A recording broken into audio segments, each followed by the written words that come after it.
السلام عليكم ورحمة الله وبركاته. قال رسول الله صلى الله عليه وسلم: إنما الأعمال بالنيات أو كما قال عليه الصلاة والسلام.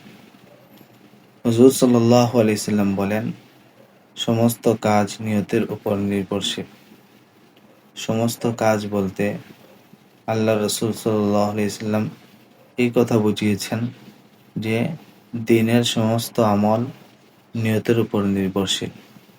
অর্থাৎ এই আমলগুলির সওয়াব পেতে হলে, এই আমলগুলোর বিনিময় আখিরাতে পেতে হলে এগুলোর নিয়তকে শুদ্ধ করতে হবে।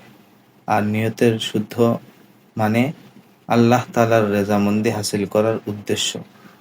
একমাত্র আল্লাহ তাআলার উদ্দেশ্যেই, আল্লাহ তাআলার সন্তুষ্টির উদ্দেশ্যেই আমরা দিনের আমলগুলো করব, অর্থাৎ পরিপূর্ণ ইসলামকে মানব।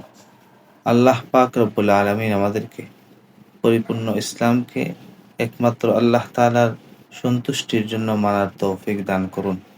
আসসালামু আলাইকুম ওয়া রাহমাতুল্লাহি ওয়া বারাকাতুহু।